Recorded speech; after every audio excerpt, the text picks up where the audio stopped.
Expect plenty of cloud today. There will be some sunny spells too, though. Temperatures will reach around 10 Celsius.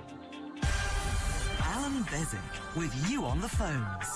0161 228 2255. BBC Radio Manchester. Right.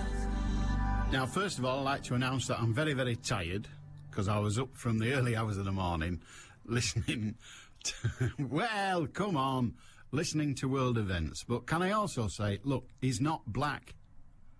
He's not black. He's as white as he is black. And I think it's sort of racist to call him black or white. Perhaps we ought to call him mixed race.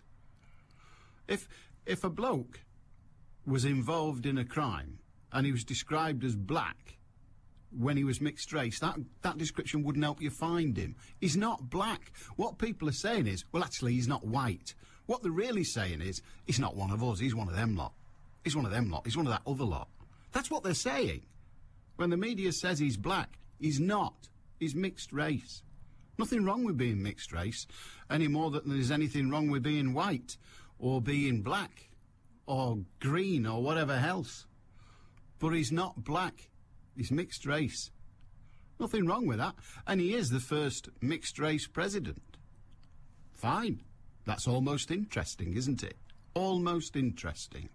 And yes, black people in the United States of America have come a long, long, long way. But he's not black. His kids are more black than he, because his kids are 3/4 black, because he married a black woman. But he's not black. He's mixed race. We might as well have it right, mightn't we? What do you think? I mean, if you're a black person, not a mixed race person, not a white person, do you think the description is correct? Honestly, I don't offend in that way, but I find it uncomfortable to describe a person inaccurately in that way. Just because what they're really saying is, hey, one of them's got in. That's what they're saying. One of them's got in. It's disgraceful. One of them hasn't got in. One of them over there, one of them lot that aren't me, that aren't you, that aren't everybody else, that aren't the real people. Yeah? They're just these other lot. No. One of them's not got in.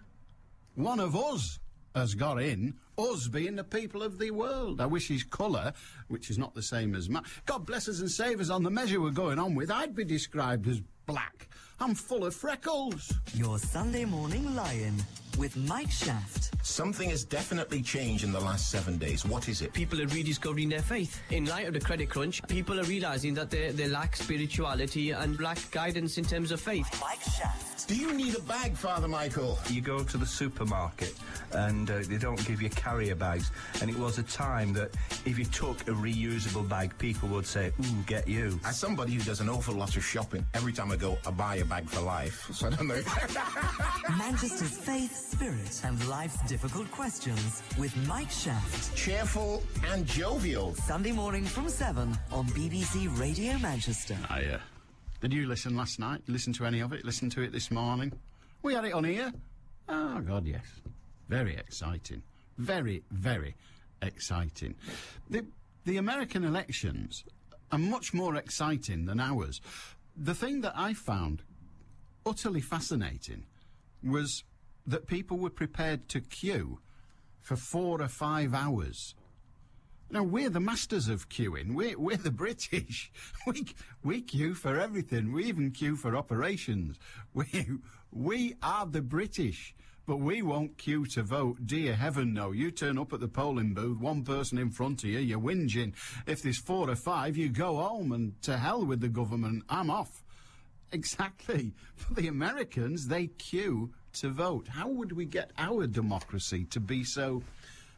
to involve so many, to be so important to people? Because the other thing about the American elections is Joe Public, you and me and everybody else, gets involved. They actually go along and open shops and make phone calls and campaign.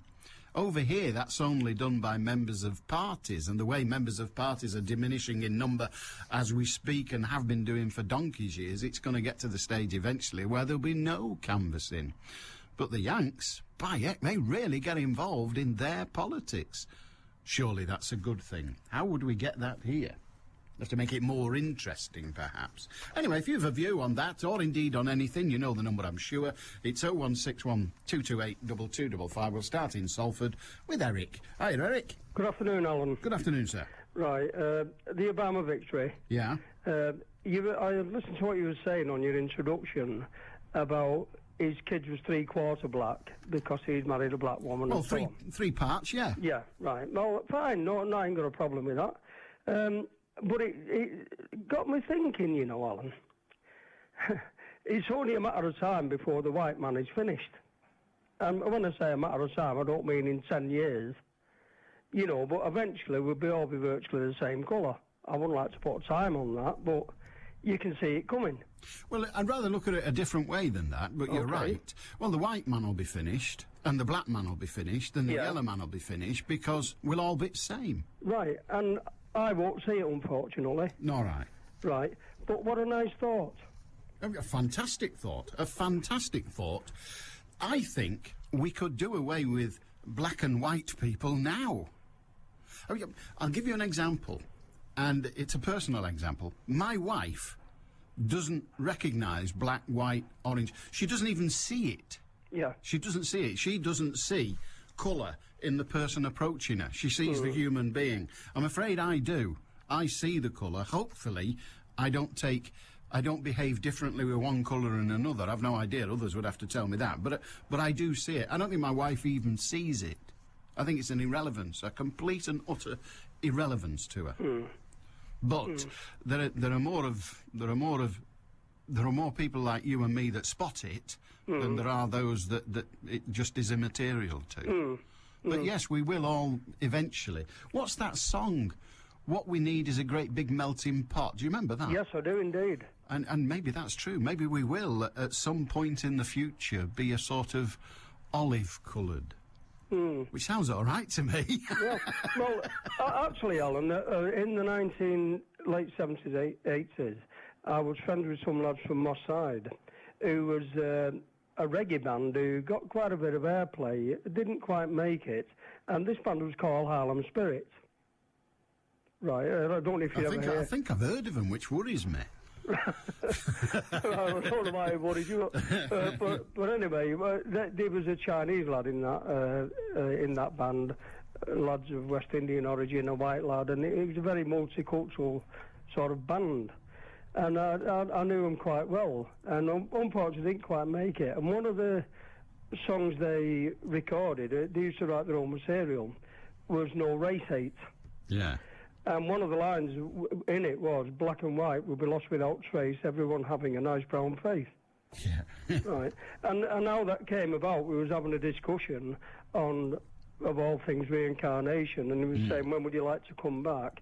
And somebody spouted up, I'd like to come back when we're all the same colour, and thus the song was written. Fantastic idea for a song, yeah. Yeah.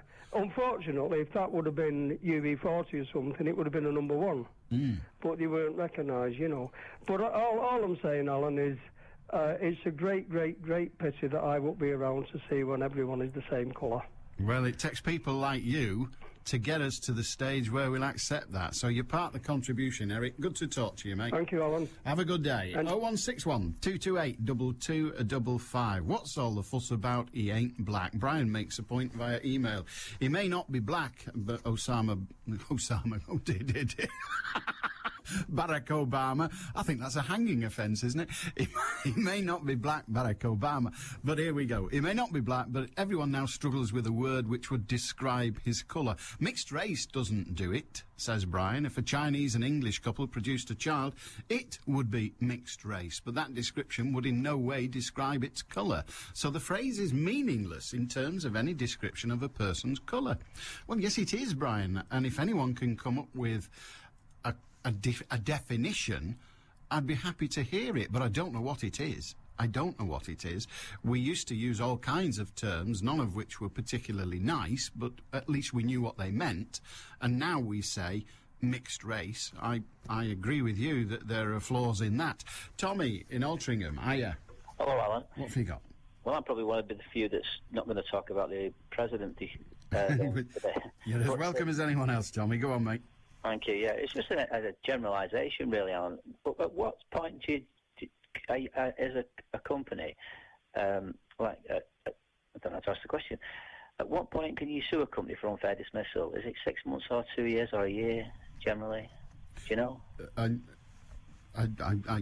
take your point about not being able to frame the question, because do you mean how long have you had to have worked there? Yeah, sorry, I should have put it that way. Okay. I do apologise. No, don't worry. I think the figure is 52 weeks, a year. It's just 1 year, is it? It's just 1 year, if I remember correctly. There were some moves to change it, and frankly, I don't know whether those moves got through Parliament. Originally, when the trade union laws first came in 1974, I think it was, originally, or the Redundancy Payments Act, wouldn't it would have been, wouldn't it? But when they first came in, it was 2 years, as was the unfair dismissal legislation. It was 2 years, but I think it was then reduced to 12 months, then it was reduced to 6 months, then it went back to 12 months, and I think now it's remained at 12 months, but there was discussion to make it 2 years, but I'm almost certain that it is now 12 months. You have to work for a company for 52 weeks for unfair dismissal. Well, it was just something else that... Well, there used to be a thing called dismissal for an inadmissible reason, and that doesn't require that you've been there. Didn't used to require that you'd been there any period of time, really. Yeah. But the inadmissible reasons were few and far between. Well, you probably explained why the discrepancy at work with several opinions now comes about, because one chap's saying 2 years and another chap who's a union man says it's 6 months, and it looks like both of them are wrong. They can't both be right. That much we're sure of. Yeah. But I'm almost certain it is now 52 weeks. But there will be others listening who will, of course, put me right. If you want the definitive answer, then if you ring ACAS or indeed ring the Citizens Advice Bureau would know that. Okay. All right. Thanks so much, Alan. All right. Good on you. you. And that applies, of course, up to the age of 65. Once you reach the retirement age, then I think you lose protection against unfair dismissal. But if anybody knows the definitive, then I'd love to hear it. What is it? Yeah, it is. If you were dismissed for automatically unfair reasons for dismissal, and then it becomes a whole raft of things. If you were dismissed for any of these reasons, you do not have to have had the normal 1 year's service. Remember I said the inadmissible reason, dismissal for inadmissible reasons. So normally you need to have worked for 52 weeks. I now know that to be the case. I've just got it off the government website. So you need to have worked for 52 weeks. But if you're dismissed for an inadmissible reason, and there are a few of those, because you've used or attempted to use a statutory employment right, such as taking parental leave, because you've become pregnant, because of your membership or indeed non-membership of a trade union. If you're dismissed for any of those reasons, you don't need the 52-week qualifying period. For unfair dismissal rather than inadmissible reason, which these days is known as wrongful dismissal, for unfair dismissal, you do need the 52 weeks. So there we are. That's the one. 0161 228 2255 if you've something to say about anything. What do you think's going to happen in the United States of America now that they've got their first so-called black president? Well, will it do it? Ted in Moston says, stop plotting ethnocide. I'm sorry, that one's gone by me. Stop plotting ethnocide. Multicultural societies have lasted long enough for the genocide of the different races anyway. The Roman Empire collapsed, the French Empire collapsed, the Soviet Empire collapsed, the British Empire collapsed. The United States is destined to collapse, and the current multicultural society forced upon the British people by the government will collapse. Enoch Powell was right. We're going to witness the collapse of our society because of the short-sightedness of far-left extremists like you you, that's me, I'm afraid, who can't see reality. That's Ted in Moston. Thank you very much indeed. 01612282255. If you've got something to say, feel free. Manchester's ready, willing and able to hear it. Going to talk to Barry after the headlines. Right now it's 12:20 and those headlines are presented by Mark Edwardson. A scrap metal dealer in Manchester is contacting others across the region in an attempt to track down 5 brass plaques stolen from a city war memorial. Tens of thousands of Barack Obama supporters have celebrated late into the night after he won the US presidential election. And the Russian president has announced plans to deploy missiles in the heart of NATO territory. Manchester's weather, mainly cloudy with the possibility of a brighter spell later. Temperatures reaching no better than about 10 Celsius. BBC Radio Manchester 2020 traffic. Well, let's start firstly on the M62 from junction 9 at Winnick through to Eccles at junction 12. You should have a nice clear road ahead of you. All very quiet there at the minute. Not doing too badly on the M62 around junction 18 at Sinister Island through towards junction 20 at Rochdale. But if you're heading further east, watch out. It's fairly foggy around junction 22 at Rishworth Moor. And don't forget, if you can update me further, call in on the travel line today. That number 0161 244 4951. I'm Cara Banks. Decongesting Manchester, one car at a time. 2020 traffic. BBC Radio Manchester. Well, Ted in Moston, I've looked up ethnocide in the dictionary in the hope of it being there, but unfortunately it's not. I was going to say thank you for teaching me a new word, but if we keep using it, if we find a way to introduce it into conversation, it won't be long before it's in the dictionary. It doesn't take long these days, but no, we've not got ethnocide. We've got ethnocentrism, ethnocentricity, which I can't even say, ethnobotany, ethnobiology. Ethno obviously is the prefix that indicates such a thing, but ethnic cleansing we've got. We've even got ethnical as opposed to ethnic. Both are usable, but ethnical is rarely used. But anyway, there you are. I'm afraid we don't have ethnocide in the dictionary, but perhaps we will one day. But thank you anyway. Barry in Middleton. Hiya, mate. Hi, Alan, okay? Not bad at all. I haven't phoned up about this, but very interesting concept of Ted, so I certainly don't agree with it, but it is an interesting concept. That's my comment. What I'm phoning up about is Americans don't queue.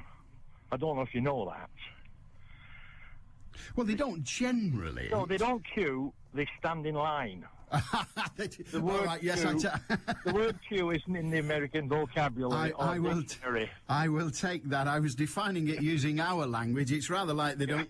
If I don't know, in France they don't call it queuing. Actually, they don't even do it. But in France they don't. I'm just being a bit pedantic. You are. Well, you're being pedantic, but we don't use foreign words in our language to describe things just because they're foreign. It's rather like Paris. We call it Paris, but it's not. It's Paris, but we call it Paris. So queuing is what we would call it. Standing in line is the American version of it. American version. What do the French call déjà vu? Well, they don't know, but they always do it twice. And the other thing before you go, I spoke to you a couple of weeks ago about Richard Cranium, Joey Barton. Oh, yes. If you remember. He's in the paper again this morning. Go on. Yeah, and I did predict, I said, leave him, let sleeping dogs lie, because he'll do the same again, eventually, but it didn't take long, did it? It didn't. Not quite. Well, not quite as physical an incident this time. Doesn't but matter, does it? No, indeed. He's described in the, I think it's the Daily Mirror it's the Sun this morning, say they're quoting him as calling a black player big lips, and that's, that's not a pleasant thing to do. So that's not nice, is it? Not only is he a violent swine, but he's also a nasty racist swine as well. Right, yep. But a good footballer, and that's good enough for Newcastle. Anybody who wants to throw stones at him will have to stand in line. They'll have to stand in line and stand a long way back, because he's likely to attack him. Good on you, Barry. Cheers, Alan. Cheers, mate. John in Withenshaw. Hi, John. Oh, hi there. First of all, I'd like to state that my skin is pale except when I'm in the sun, when it goes darker. I wish it was black, because I would have much greater protection against skin cancer. In my opinion, that is the only point about skin colour. Another point, whenever we hear about black people in America, the subject of slavery is raised. I would like to state that human beings have always enslaved each other. In modern times, only a few hundred years ago, the Barbary Coast pirates out of North Africa, allied with the Ottoman Empire, actually enslaved millions of people whose skin happened to be pale unless they went in the sunlight. I think that people often hide behind skin color if problems which are related to them as individual human beings are very often shielded by this whole skin color thing.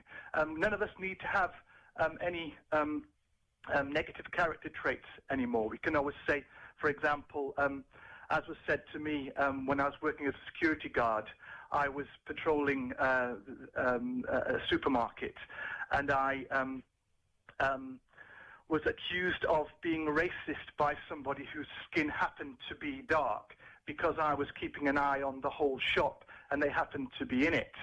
You know, in fact, my wife is a Muslim, and I converted to Islam in order to be able to marry her. So I'm not a racist person. I think that very often when people start talking about skin color, they're entirely missing the point about human beings. I think it's time that we bin this concept altogether. Hello? Well, I agree. I was just listening. I mean, yes, it is time we did away with the concept of skin colour, and indeed, in terms of the way one treats people, their faith and their gender and their age too. But we're a long way off that. I think we're getting nearer, but we're a long way off. I thought that it was useful to raise this whole point about slavery. Absolutely. You know, it's never had anything to do with skin colour. Indeed, and we don't need to go back to the Barbary Coast days. We only need to go back to Germany, Austria and Poland and other countries in the Second World War where, frankly, Jews were enslaved. And other groups too, but predominantly the overwhelming majority of the people. Women are still enslaved because they're less powerful than men are, and sexually enslaved. It's just something that the more powerful will do to the weaker, whether it's because their technology isn't as strong at the time. Well, it annoys me the way that black people in America and slavery are always so connected. I mean, it's an awful, awful thing, and we do it to each other. But it's never had anything to do with skin colour. That's always been incidental. I'm very glad that people feel that America's getting more real and liberal. Anyway, thank you very much for your attention. My pleasure. Good on you, John. Have a good day. Thank you very much indeed. And Terry from Tilsley sends me this from Wikipedia. Ethnocide is a concept related to genocide. Primarily, the term, close to the cultural genocide, is used to describe the destruction of a culture of a people as opposed to the people themselves. It may involve linguicide, phenomenons of acculturation. Furthermore, by contrast with the genocide, an ethnocide is not necessarily intentional. However, unlike genocide, which has entered into international law, ethnocides remains primarily the promise of ethnologists who've not yet settled on a single cohesive meaning for the term, which is why, of course, it can appear in Wikipedia, which is made up by anyone who cares to write in it, but does not appear in formal English language dictionaries such as the OED or indeed in the Collins. So that's why I say it's currently a non-existent word, as it were. But it will come without a shadow of a doubt. And Mark's just sent me a text saying, ethnocide, is that like Merseyside? There are those that wish it was, Mark. John in Wigan. Hiya, John. Good afternoon, Alan. Hiya, mate. 2 questions. A man read in the Daily Express that a Polish, immigrant, a European immigrant, his grandchild, can claim for his children who are living in Poland. So the Express says, yes. Yeah, well, do you think that is correct? Do I think it's accurate? Yes. I don't know. I don't know. It wouldn't... I said I'd willing to bet him a good amount of money that if he declared they were living in Poland, they wouldn't get anything for it. I don't know. I don't know the specific rules for that particular benefit. If I What would you did... guess at? Having spent years working with benefits, when I worked at the Citizens Advice Bureau, the one thing I learned was you can't guess it. It's just so complicated, you can't guess it. It's so illogical to me, like, to myself. Well, the logic... Well, he's implying that they send money back to Poland that they've claimed for them under our system in this country. Well, it depends, first of all, on what the benefit is. A man... Child benefit, I suppose it'll be child benefit. I don't know. I'm not prepared to guess, and it would be unfair of me to do so. But I can see a logic strand that says a person living in this country who has worked in this country and has earned the right to benefits in this country would then be entitled to those benefits in their entirety.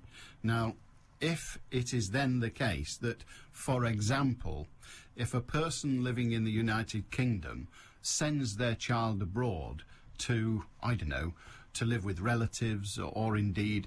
some friends of mine sent their 2 sons to France for a year. And one presumes that all the time their sons were in France, their parents were entitled to child benefit. It didn't stop because they were in France. So if the rule says if a person entitled to benefit is entitled to the money whether the children are resident... That's a visit, though, isn't it?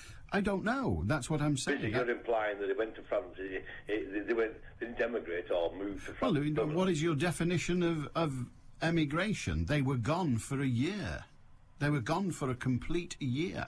And I know people, not many, whose children are away at boarding school in foreign countries. Now, they're away for most of the weeks of the year. Do we stop their child benefit? I don't know whether we should or whether we do, but I'm just saying I can formulate in my mind a logic strand that explains why a person is entitled to benefit for someone who's not resident in the United Kingdom. The other thing that was in the Express today, I'm surprised you didn't mention that. It's not me, I don't get the Daily Express. I get them all, of course. But one of the things in the Daily Express this morning, on the same... You read this article, did you, about this child? I did, yes. But it wasn't precise enough in terms of how the person got the benefit. The Express has a big campaign running at the moment. But one of the things that the Express covered today was a piece about this is the headline. It's self-explanatory almost. Dole for 1 million migrants after they go home. More than 1 million unemployed East European migrants are being urged to claim generous UK benefits after returning home. Poles and others who've worked in Britain are entitled to claim dole payouts for up to 3 months. And it'll be well worth their while. UK unemployment benefits are worth more than the average wage in Eastern Europe. Yeah, it's the same sort of principle, then, isn't it? Well, I don't know, but... it is. It's discussing benefits for people who have moved abroad. Indeed. Children or people. The situation here is that unemployment benefit, pure unemployment benefit, is a contributory benefit. No, but how can it's not called unemployment benefit. No, it isn't. It's called job seekers allowance. How can they be qualifying for it if they're employed? Well, the answer is they could be as engaged in seeking work as many of the people who are receiving it who live on the British mainland. What do you mean? If they're seeking work in Poland, you mean? Well, if you're writing letters to English companies, you're seeking work. Years and years ago, in order to get unemployment benefit, you had to go to the benefit office, remember the phrase, and sign on. Yeah. But they wanted to sack all the civil servants. So they decided if we stop people signing on and making them come in here to sign on, we can sack all the civil servants and save millions and millions and millions of pounds. The consequence of that is that 1 or 2 thousand, maybe 20 or 30,000, maybe more, will claim benefit without seeking work. But the overwhelming saving to the taxpayer will be phenomenal. So let's do it. Now, once you introduce a system that says you effectively merely have to say, yeah, I'm looking for work, if that's all you have to say, Well, either on the phone or by post. Or not at all. Not at all. Well, so how can you say you're applying for work if you're not saying it? Well, you only have to say it if asked. And if they don't ask, OK, fine. You don't have to report anymore what you've done to find a job. I can remember the days, and again, I'm referring back to when I was at the CAB, that you had to get permission. You had to actually get permission to go on holiday. Yeah, yeah. Because you're out the country, you will not be seeking work. No. So that's all changed, has it? That has indeed changed, and the consequence of it is that the United Kingdom taxpayer saves an absolute fortune on staff, but it does mean that people who have contributed to the benefit get paid the benefit for the period they're entitled to it. So you're saying that these people who are in Poland claiming job seekers allowance... I'm not saying that.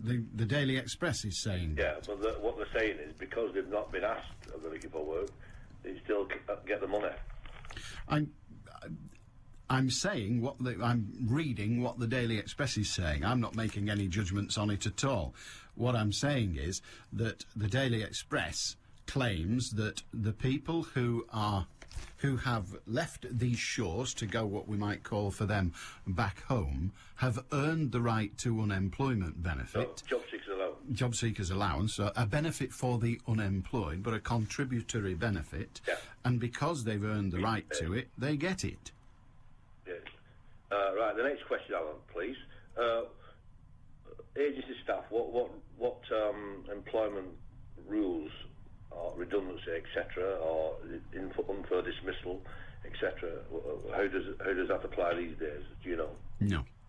No, I don't either. When you were discussing that, man, before, about 2 years and all that, if you were registered and working regular with the agency... Well, it will depend on your contract. If you are employed by them, and you are employed by them for 52 consecutive weeks, right. Then you are employed. But if, of course, you're only employed at the time they employ you, in other words, when they have work for you, it's slightly different. But there are rules specifically for agency staff, but I don't know them. Thank you very much, Alan. Have a good day. And yourself, sir. 0161 228 2255. It's sort of 20 questions, isn't it, that? I don't know the answers to most of these questions.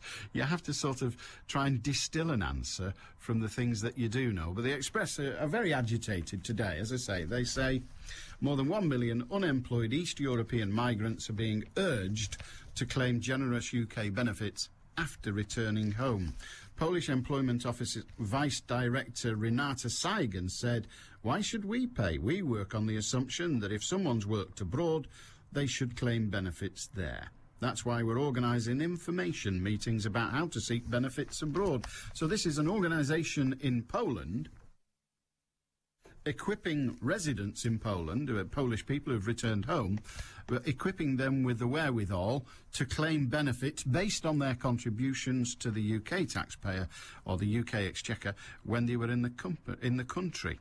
So lots and lots of people are agitated about it, including Mark Wallace of the Taxpayers Allowance. A lot of people in Britain will be shocked to learn that benefits paid out of the British welfare state are funding people to live the high life, as it's described, in Poland.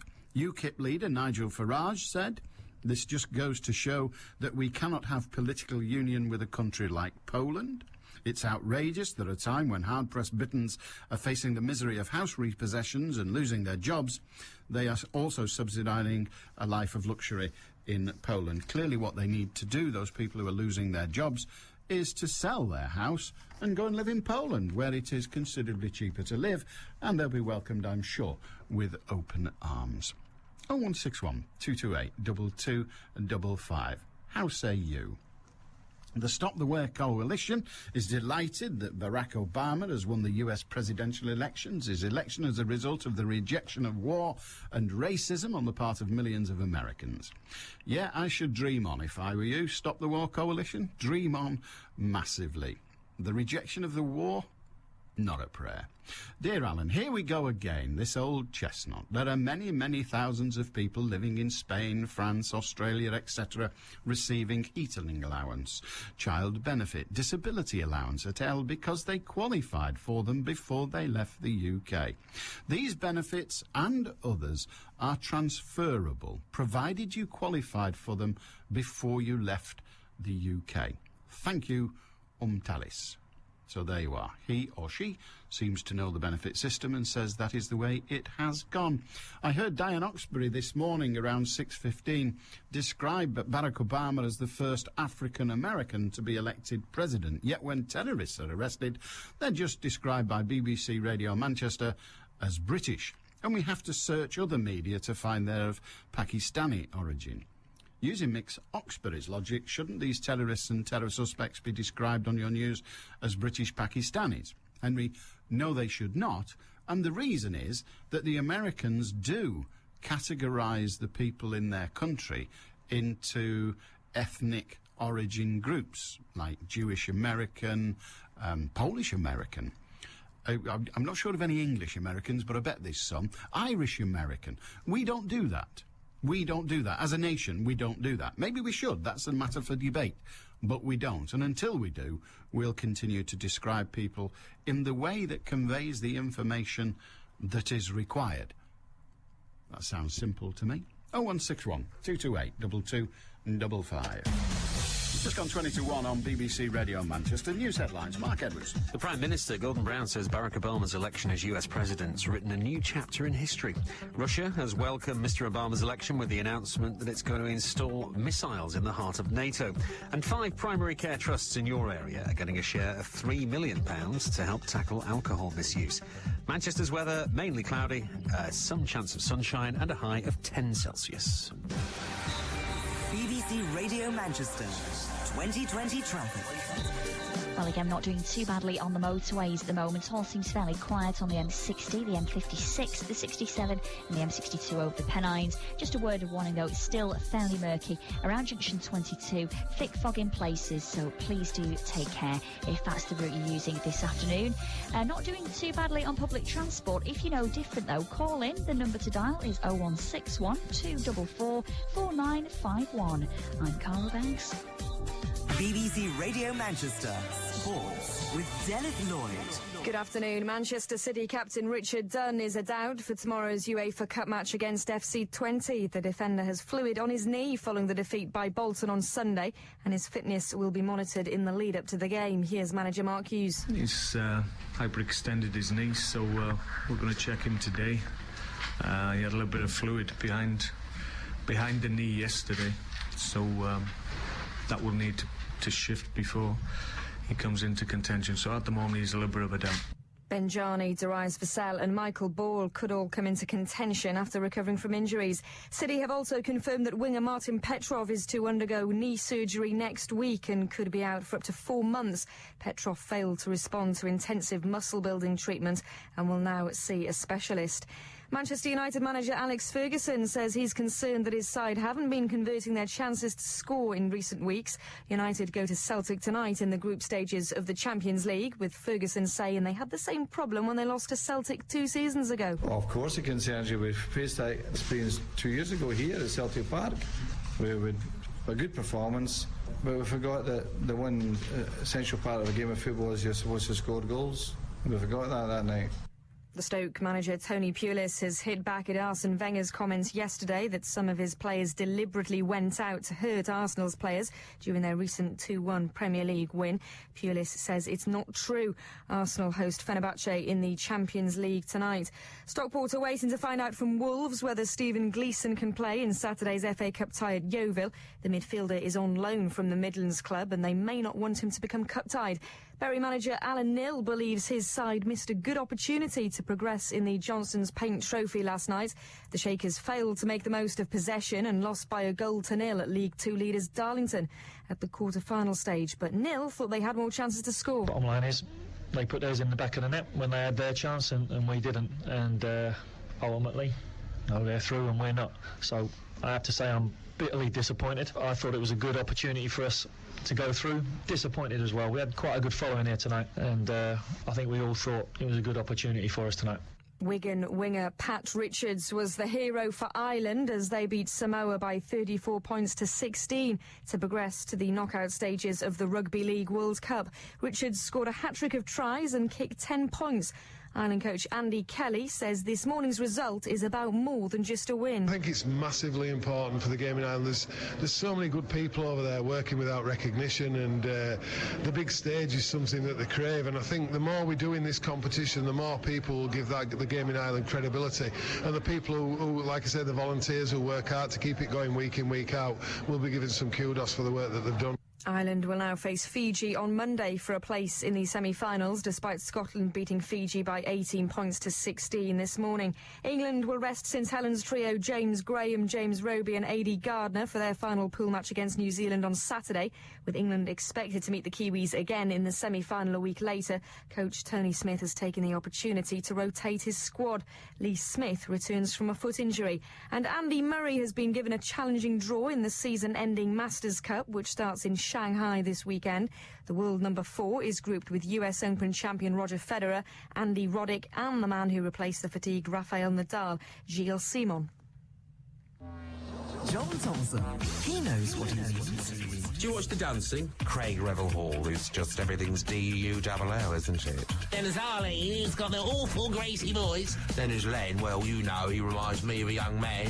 And of course, Bruno Antonioni. It was like that, but with marshmallows sticking out of the arms, you know. John Thompson, he knows what he means. Do you know what they should do on X Factor? They should do Novelty Week, where they have to sing, Where Are You All Coming From? The Smurfs song. Yeah. What else can we have? We could have Grandad. You could do that. The Mad Frog. John Thompson's take on the world. Where did he get him from? Saturday from 11 on BBC Radio Manchester. A very good day to you. 0161 228 2255. Radio Manchester at bbc.co.uk. And you can text on 07786 206 951. Joe in Manchester. Hiya, Joe. Hi, Alan. How are you doing? I'm all right. Yeah, yesterday I was listening like usual, and it was a question about the Holocaust denial. Yes. And I just, this came to my mind, how come, I mean, I need to know the philosophy behind this, that the Holocaust denial in some countries would be a criminal offense, while denying God wouldn't. Could you explain that if you could?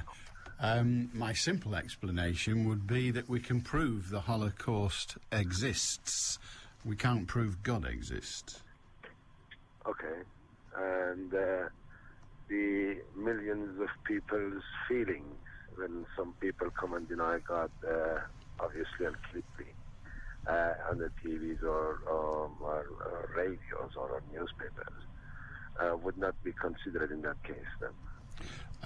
Well, we're discussing the laws of foreign lands, so it's hard for me to explain the thinking behind those laws. I wasn't a party to the discussions, nor indeed aware of them until they became the law and British citizens broke them, one particular British citizen in mind. In this country, to deny the existence of the Holocaust is not an offence, nor should it be. Okay. So, what's your personal opinion on that? Do you think it's the right thing that, like, it is a criminal offence and people would be put in jail like in France or... No, I don't. I believe in free speech. Even stupid speech is free speech. I don't believe anybody should be imprisoned simply for their view. Now, that's slightly different than those who then follow up on their view and advocate action against certain groups and the like, but simply to hold the view that the Holocaust did not exist, never happened, is a pack of lies foisted upon the world by stupid Jews, that's a policy, that's a belief that I defend the right of anyone to hold. They're idiots and they're wrong, but hey, there ain't nothing wrong with being an idiot and wrong. No, that's right. Thank you very much. Otherwise we're all done for. Thanks a lot, Alan. Have a good day. Holocaust denial is a criminal offence in Germany. It is also a criminal offence in Austria. But then you might think they've got some fairly trenchant reasons to be, should we say, sensitive about it, given that they were queuing up to gas people. John in Poynton. Hiya. Hello, John. Rather like the bananas, we have no John. Oh, no John, no John, no John, no. Do you remember that song? Neither do I, but my dad used to burble it from time to time, and I thought when he did it even then, it wasn't that good. Good morning. Hi, Alan. Like most people, I couldn't give a toss about my or anybody else's skin colour. It's the colour of his politics that matter. As a socialist, says Malcolm in Offerton, as a socialist myself, it's fantastic to see the metaphoric red of socialism in the White House. I think we'll discover that by British standards, Barack Obama is a very, very long way away from socialism. A long, long way away. Socialism in the United States is regarded by many as a sin almost as wicked as denial of the Holocaust. They don't have that. Terry in Tilsley, could you answer this question for me, please? Who's Barack Obama's running mate? Who is the vice president-elect? I don't think I've ever heard him or her, mentioned. Well, there was quite a lot of mention at the time when Barack Obama was deciding who would it be. Lots and lots of people thought it should have been Hillary Clinton, but it wasn't. I seem to remember it was an ex-rugby league player called Joe Lydon. I could be wrong. 0161228 2255. Well, he'd be good in a crisis, wouldn't he, Joe Lydon? He'd make a fantastic vice president, wouldn't he? Yes, he'd be brilliant. I think we should. I would definitely vote for him. So there, nobody's heard of him. But that's the way of vice presidents, isn't it? That is the way. I frankly couldn't name half the vice presidents of the last century, but I reckon I could name most of the presidents. Most of the presidents, because they leave their footprint on the world, whereas vice presidents, they're sort of selected for reasons other than agreement with the president. They're selected for, if you like, what votes they might bring without the expense that they'll cost in terms of votes. So that'll be that. I don't know. You tell me. Who is it? Who cares? No one will care until, of course, unless Obama dies, or indeed until, because frankly, he's in a very, very dangerous position. Only last evening, early this morning, our time, late evening American time, when he was doing his victory speech, he did it surrounded by bulletproof glass.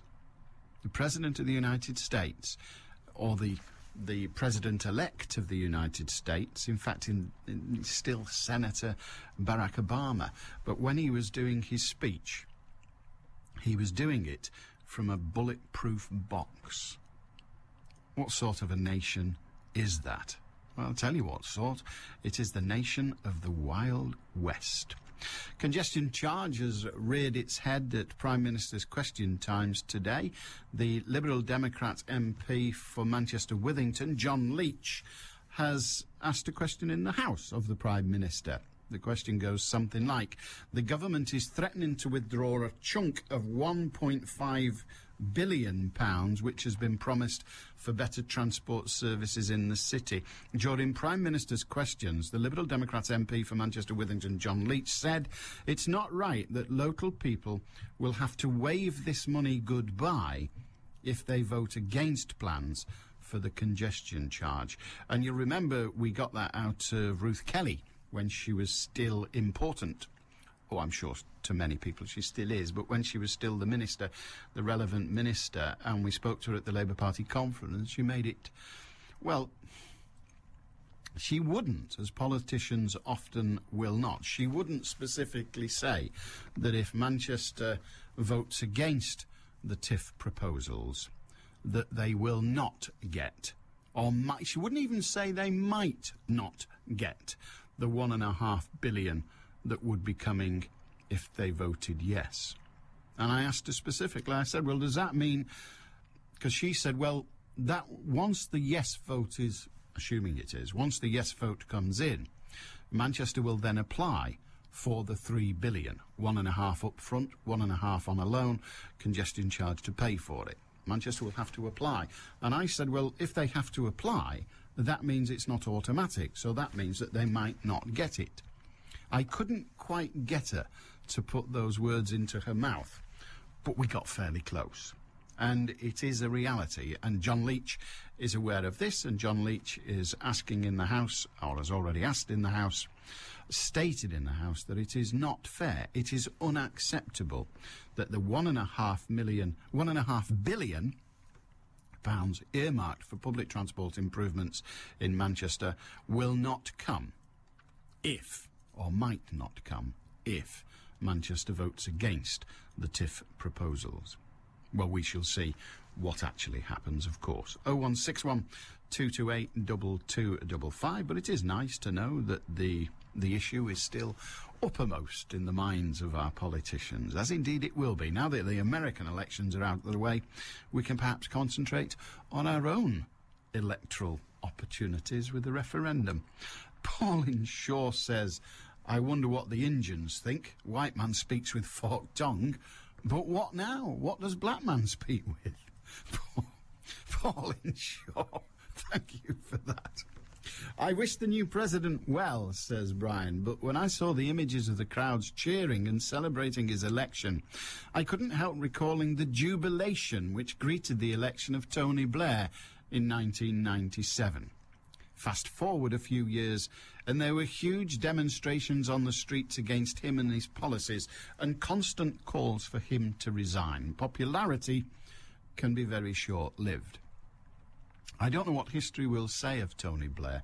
It might possibly say that he could have gone on for much longer than he did, had he not been prepared and indeed decided to invade Iraq. I think history will make that case, because it was only the big demonstrations you're talking about were the demonstrations against the Gulf War, were they not? So I think had he not entered into the Gulf War, history would tell us that he'd have been all right. We shall see. 0161 228 2255, Radio Manchester at bbc.co.uk, and you can text, of course, it's 07786 206 951. Chris in Prestwich, am I right in believing that both Lewis Hamilton and Barack Obama are mixed race? If so, why do the press keep banging on about first black this, youngest black that? If they are mixed race, then they're as much white as black, surely. I had a similar discussion with social services whilst going through the adoption process. Mixed-race children are placed first with mixed-race parents, if possible, but black parents were the second choice, with white parents rarely considered. This was our experience, and I concede this may differ with other agencies. If using the phrase mixed race is awkward, then maybe colour shouldn't be mentioned at all. It is, after all, irrelevant, don't you think? So there. 0161 228 2255. And Chris says, by the way, the keypad on this iPhone is not compatible with my fat fingers. I'll use my computer in future. Chris, that's probably a wise decision if indeed you do have such fat fingers. But you're not to be condemned. Surely not, just for having fat fingers. Otherwise, quite a lot of us will be done for, will we not? I like it. There's a fabulous document being sold today. It's a real-time, as they say, a real-time account of the charge of the Light Brigade by someone who actually took part. Isn't that incredible? Wouldn't you just love to see something like that? You know, if a museum buys it, absolutely fantastic. But it's just wonderful. A 3-page account of the charge of the Light Brigade by Private James Olley of the Force Light Dragoons, who fought on after losing an eye, is expected to make £1,500 when it's sold tomorrow at Ludlow Racecourse. What a fantastic document. I would love to see that. I'd settle for a facsimile. But the original, wow. Join me, Mike Shaft, as we remember those who've given their lives in conflict this Remembrance Sunday from 7. Big day on Sunday, of course, Remembrance Sunday. Have you got your poppy? And who will you be thinking of on Sunday? Who will be in your mind at that moment? 95.1 FM. DAB Digital Radio. And the World Wide Web. This is Manchester. BBC Radio Manchester.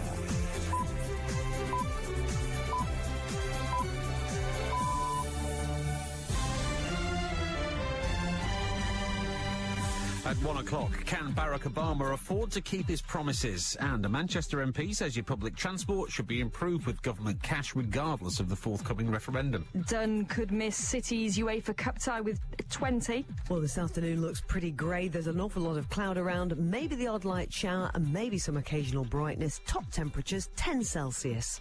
And traffic on the M66 moving well from Edenfield all the way down towards Junction 2 at Bury. Good afternoon, I'm Mark Edwardson. Barack Obama is to become the 44th President of the United States and the first black occupant of the White House. He said the American people faced some of their most serious challenges in 100 years, and he would govern for all Americans, regardless of whether they supported him. Mr. Obama spoke to tens of thousands of supporters in Chicago. It's been a long time coming, but tonight, because of what we did on this day, in this election, at this defining moment, change has come to America. And Barack Obama is sworn in as president on January the 20th, but Professor Inderjeet Palmer from the University of Manchester says his spending plans may be difficult to afford. Tax cuts for the less well-off, a demand for healthcare for the poor and so on. In fact, on the healthcare question, Obama has already said that that's going to slide off the agenda because of this economic crisis.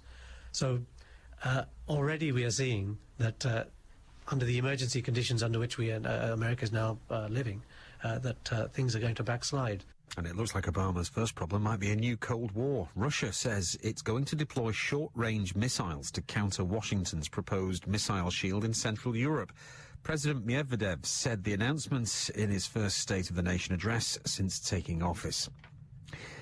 You should get £1.5 billion worth of government cash for public transport improvements, regardless of how Greater Manchester's referendum goes later this year.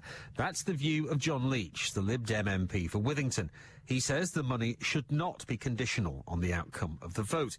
He was speaking during Prime Minister's questions this lunchtime. Will the Prime Minister ensure that in the event of a no vote, the people of Greater Manchester will have the opportunity to come back with an improved scheme without the concern that the government might take the money away? In response, the Prime Minister said he could give no guarantees. The government is in principle prepared to contribute, as he has said, up to £1.5 billion towards the Greater Manchester package, but this is dependent on the broad scope and nature of the package remaining the same.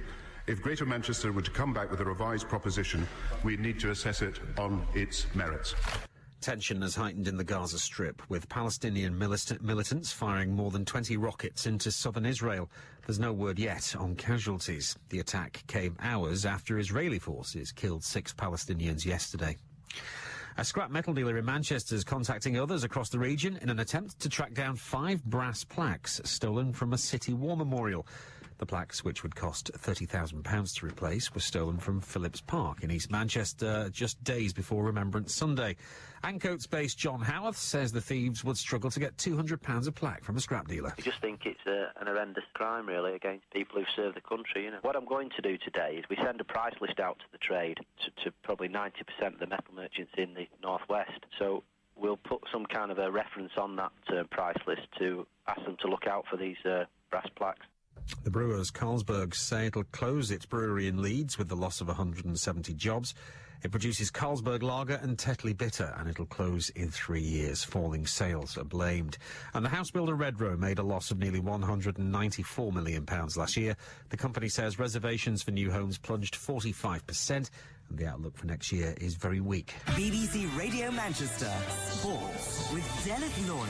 Manchester United will make a decision next week over whether Owen Hargreaves needs to undergo knee surgery. The midfielder has been restricted to just 3 appearances all season for the Reds due to an ongoing tendinitis problem. United go to Celtic tonight in the group stages of the Champions League. Manchester City captain Richard Dunn is a doubt for tomorrow's UEFA Cup match against FC Twente. The defender has fluid on his knee following the defeat by Bolton on Sunday. Ireland will now face Fiji on Monday for a place in the semi-finals of the Rugby League World Cup.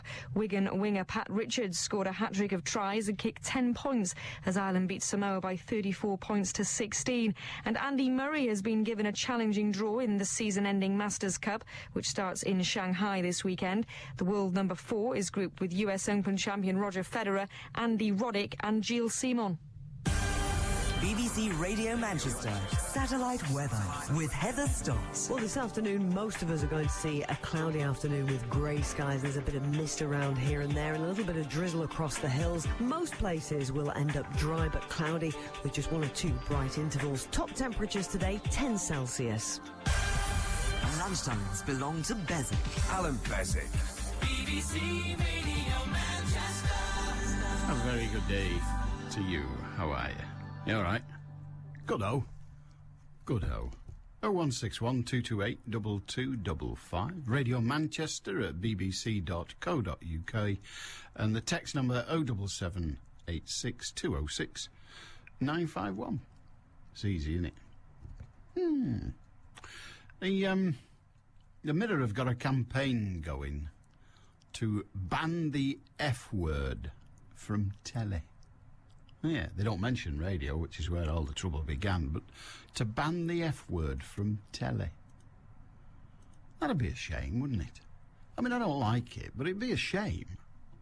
It would do away with some of the realism in dramas. Can you imagine if you were watching a film that you've already seen? Perhaps you're looking at it for the second time, watching the television version of it, and all the strong words were taken out. It'd be an entirely different film, wouldn't it?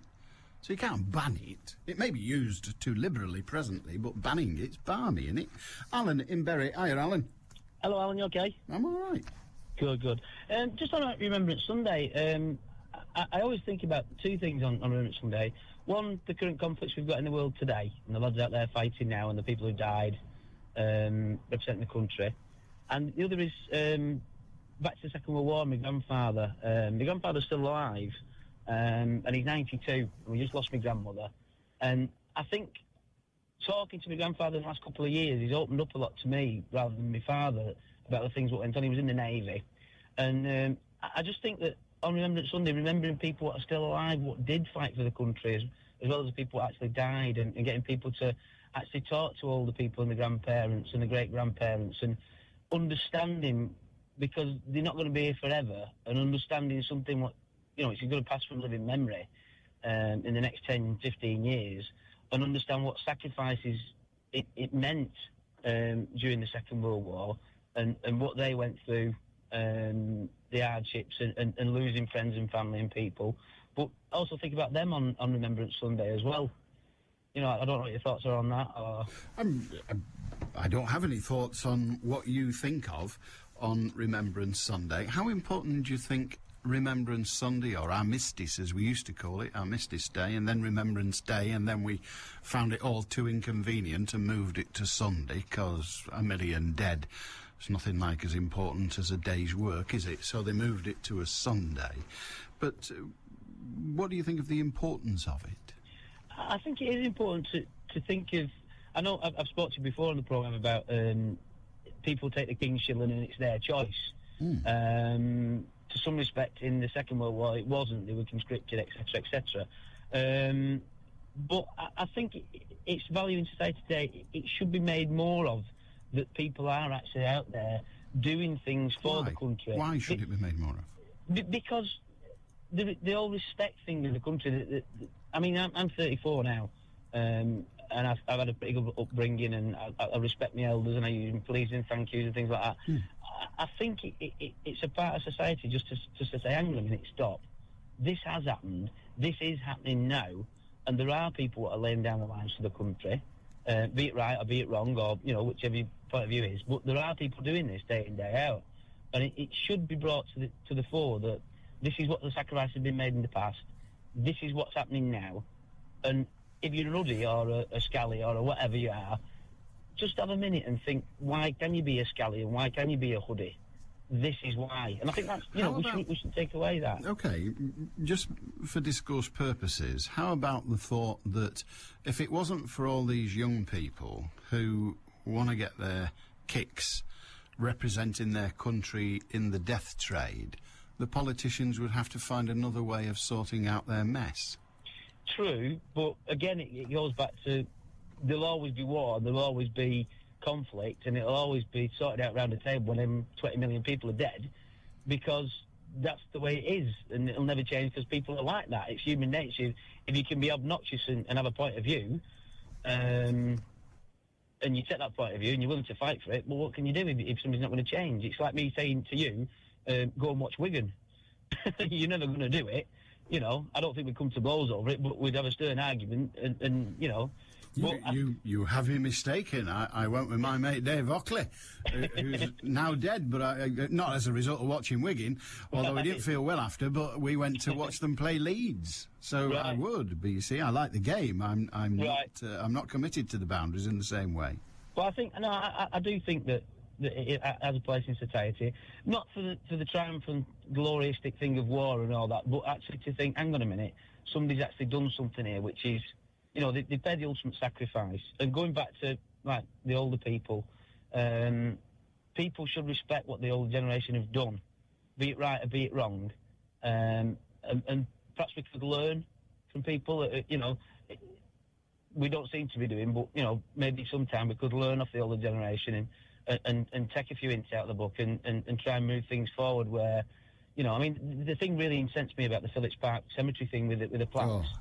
You know, that's a different game, isn't it? You don't have to support, I'm not saying I don't, but you don't have to support the whole concept of Remembrance Sunday to not be made angry by what has gone on there. That is people who've put a few bob before the emotions of many. Well, that's it. But I mean, that's the way things are these days. It's if I can get a quid better than you can get a quid, I'm having it. Whereas during the war, I've talked to my grandfather, I've talked to my grandma when she was alive, and it was, hang on a minute, we haven't got much, but we'll share it with you. If you haven't got that, if you've got less than us, we'll try and help you. That's a bit of rose tinting, a lot of it was done by propaganda. The authorities didn't allow the idea that bombed houses were looted and all the rest of it. They didn't allow those stories to get out. It went on all the time. People in the Second World War were no more honest and honourable than they are now. Oh, no, but I mean, what I'm saying is that there was perhaps a respect factor that, you know, we're all in the same boat here. And, you know, I'm not going to nick this off him, nick that off them. But I think... But that exists now. Most of the people I know and you know wouldn't steal from you and wouldn't steal from a stranger. Mm-hmm. But there are people now, if they saw someone had been run down by a motor car, they'd pick his pocket. Just like there were people going into the bombed houses and looting the bodies. The crime hasn't changed.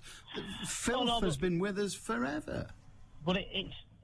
going back to my original point, though, about the actual Remembrance Sunday people you think about, I think if people can just get it in the head that it's not just about things what have happened 50, 60, 100 years ago, it's happening today, and there's people out there, like I said, be it right or be it wrong, whichever point of view you've got, there are people out there who are serving the country.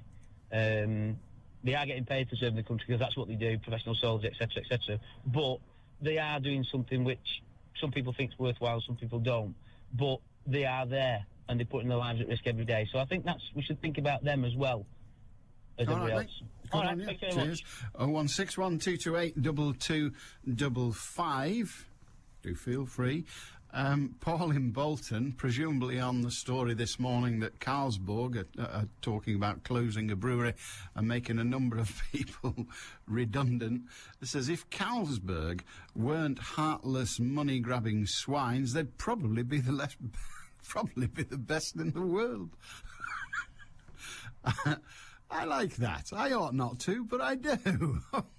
Stuart in Newell Green. Hiya, Stuart. I heard you talking about the congestion charge. Oh, yes. And the referendum, expensive referendum, which may not be, if I've understood the Minister's wording correctly, that they may not take any notice of it, and they will wait until they see what other cities. Well, that's not the way.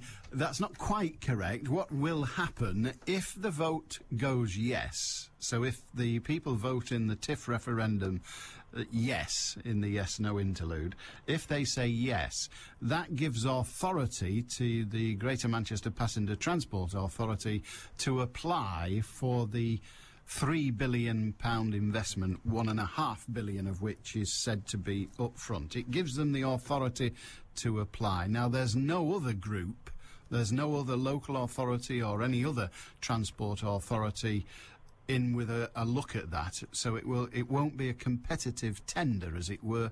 It will simply be an application.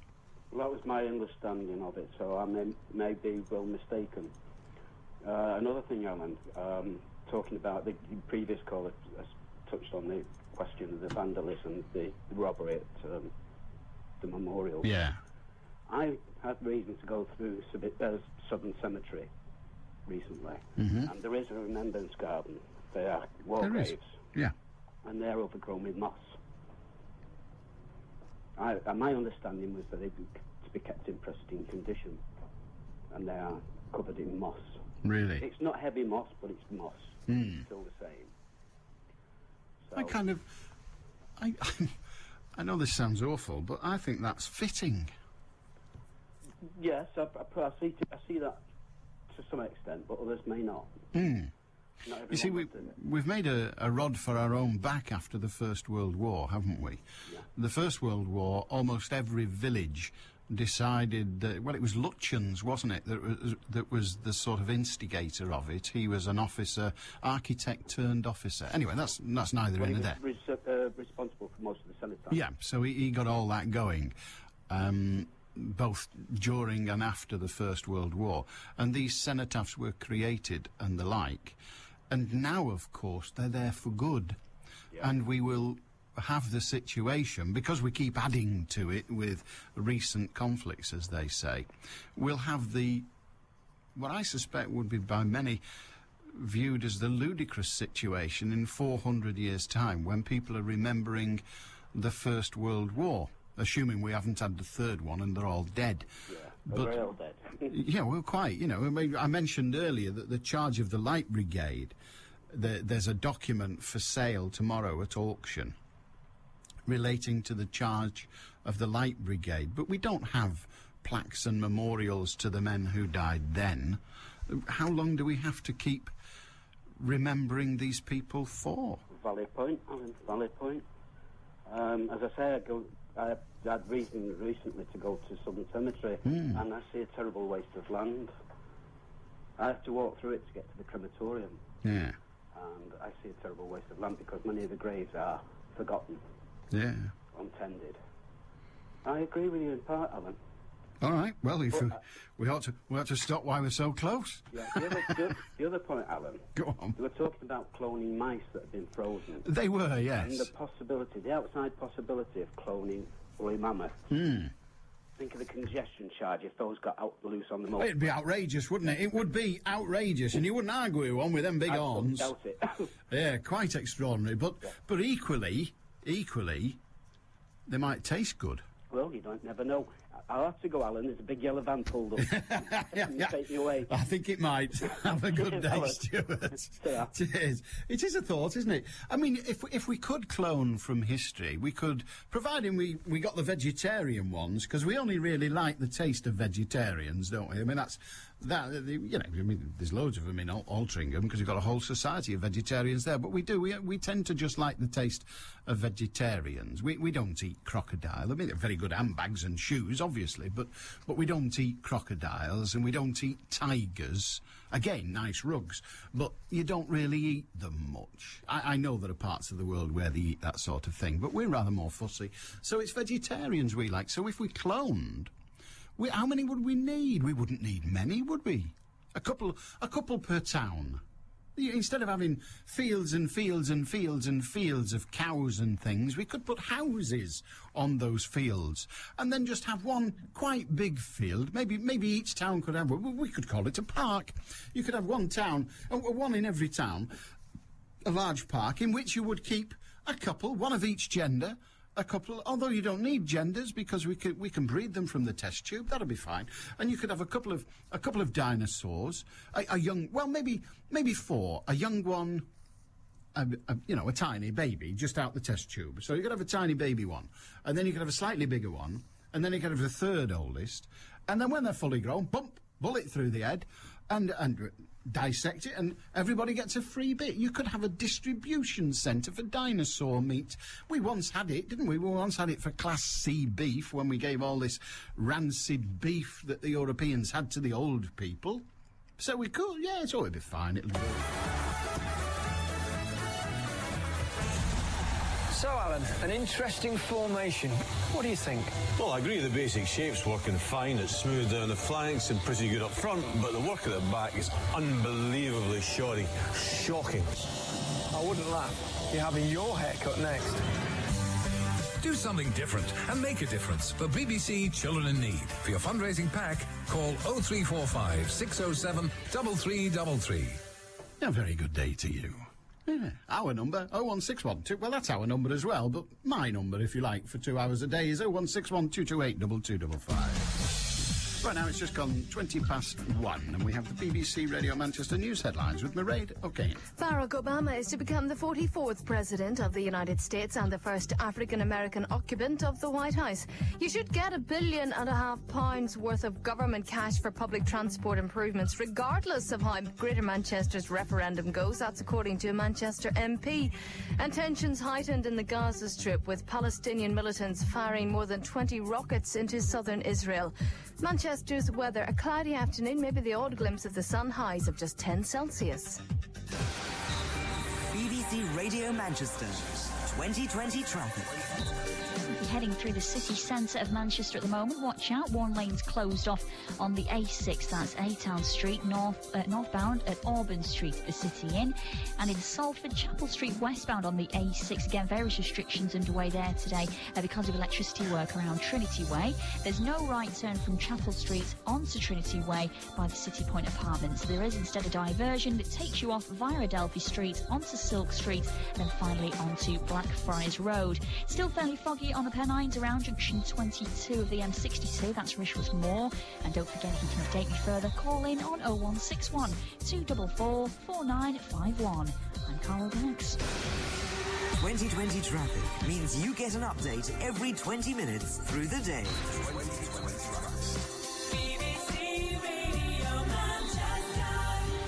I must admit, I'm with John Leach all the way on the grounds of, well, yeah, let's have £1.5 billion for public transport improvements in Greater Manchester. Whatever we vote in the congestion debate, in the TIF proposals, yeah, let's have loads and loads and loads. But frankly, it's not going to happen, is it? The whole idea was, well, if you're prepared to put something in, we'll put something in. If you come back and say, no, we don't want to, then why would we still? So whilst I'm with him in sentiment, I think logic is against us both in that. 0161 228 2255. Alex in Bury. Hi, Alex. Afternoon, Alan. It is. What can we do for you? I'd like to discuss why Barack Obama is being described as the first black president. Please do. Okay.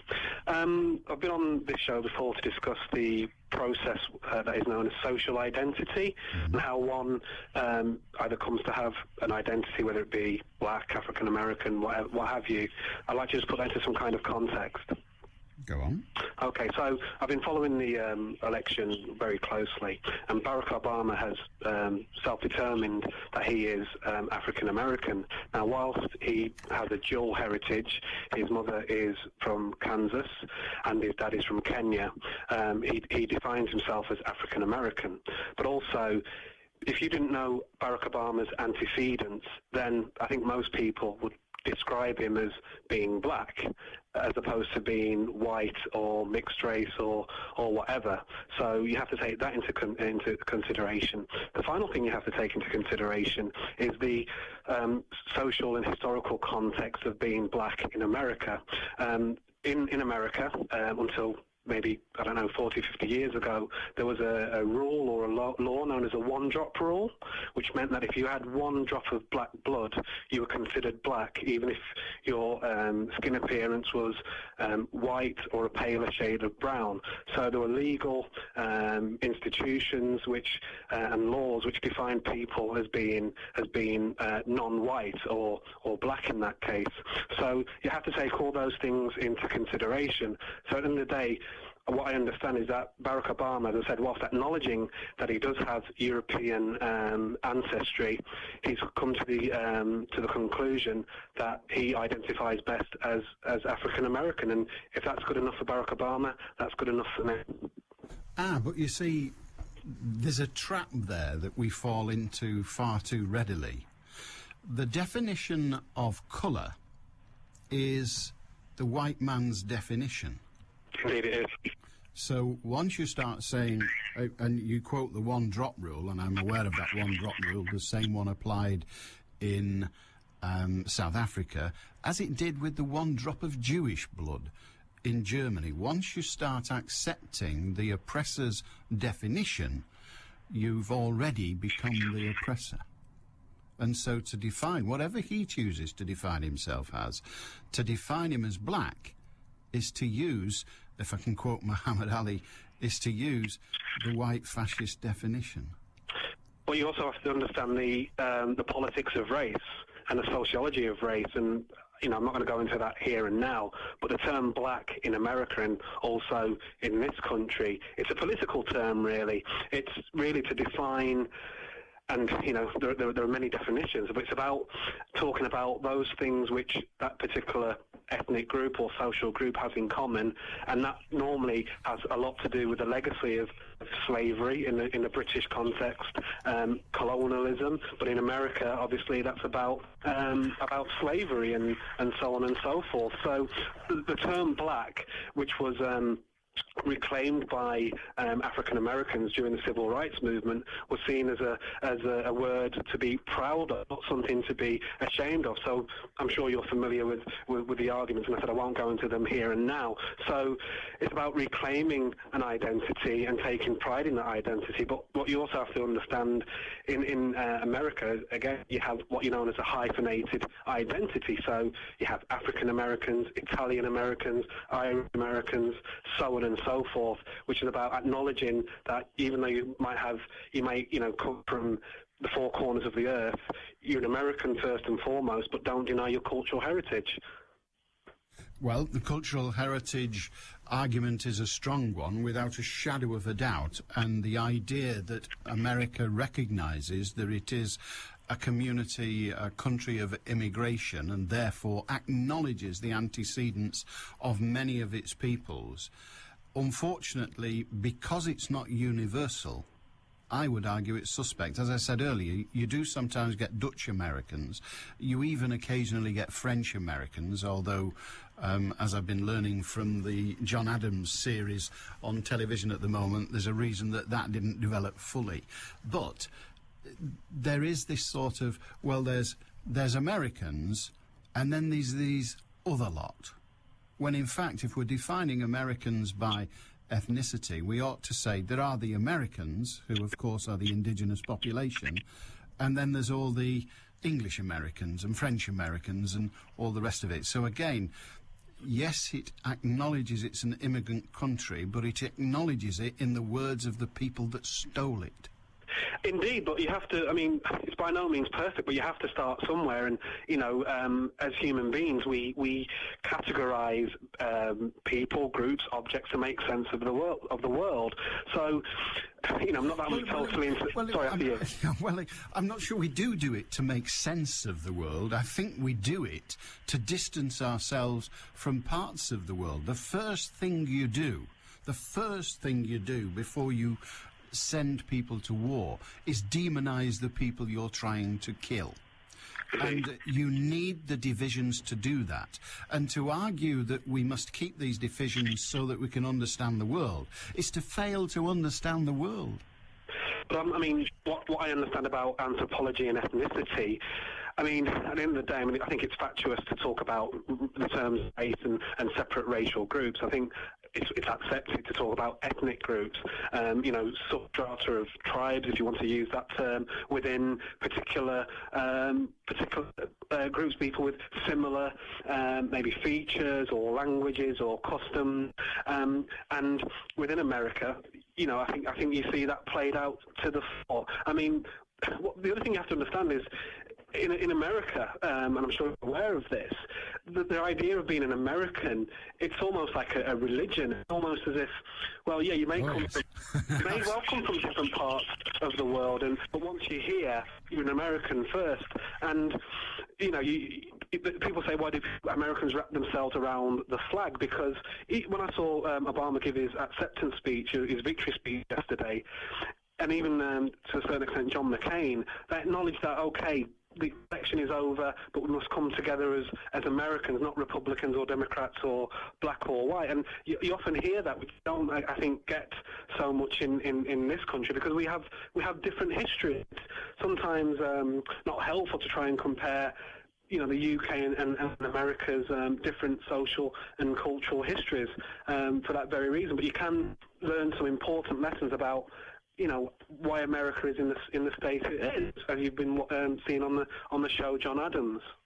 Indeed, a fabulous series it has been. I started watching it in New York. I think we saw 2 of them when we were in New York and thought, this is fabulous, and then we had to come home. Alan, can I just make a final point? Yeah, go on. It's in reference to the guy who talked about slavery and that, human beings have always enslaved others, and there is some truth in that. But I think the difference about transatlantic slavery involving Africans and the African slave trade is that this was something which was predicated on a system that was, excuse me a moment, something that was predicated on believing that black Africans were not human. And it was also, they were treated as commodities. It was a business. They were no different from, cattle, sugar, You're correct. It is exactly the process that was used to gas the Jews. Absolutely. Alex, a pleasure to hear from you. Have a good day. 0161 228 2255. Dear Alan, as somebody who served in both the British and the Rhodesian Army, every day is a day of remembrance for me. I lost friends in the British Army, but I lost many, many times that number in the Rhodesian Army. We had 34% casualties in Rhodesia, mostly dead as contacts were at very short range on the whole. Lots of very close range fighting, but I also grieve for what Mugabe has done to the country and its people. That's Talis. Thank you very much indeed. 0161 228 2255, Radio Manchester at bbc.co.uk. Neil in Bevington says, I was wondering why Western governments have started to pay interest to the Congo after leaving it to die all these years. By interest, he means to show interest rather than pay interest, which is a banking thing. I see the price of tin has risen some 30% over the past month. The Congo has the 6th largest reserves of tin in the world. I don't suppose the price of tin has anything to do with it. Neil, I've no idea. I'm not quite that cynical.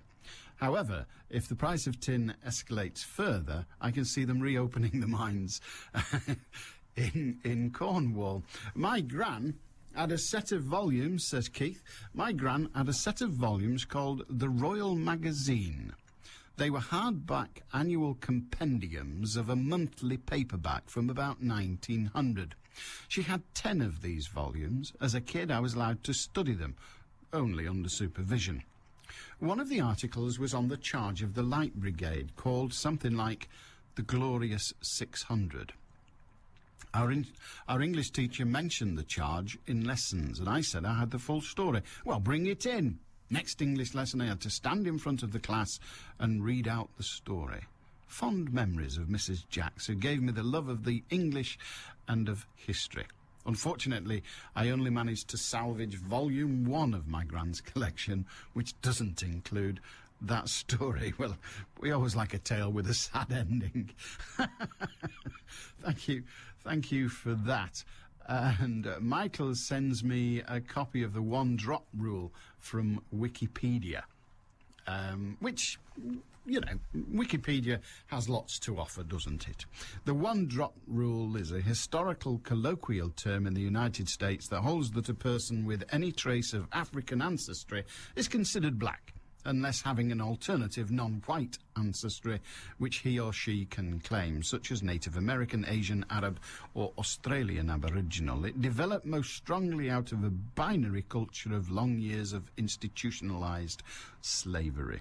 This notion of invisible, intangible membership in a racial group has seldom been applied to the people of Native American ancestry.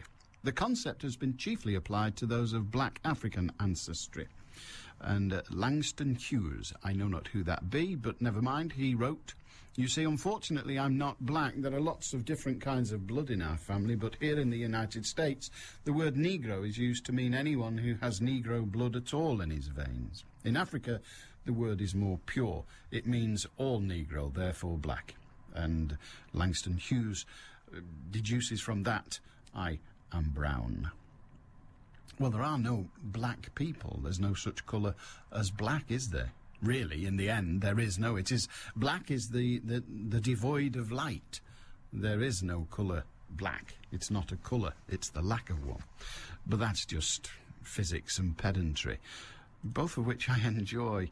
Yeah. 0161 228 2255. If you've something to say, that's good. We'd love to hear it. Oh, right. Darren from Warrington has another go at it. With regards to the 170 jobs going at Carlsberg, is that definitely or probably? You see, they're in there. If you seek, they are in there.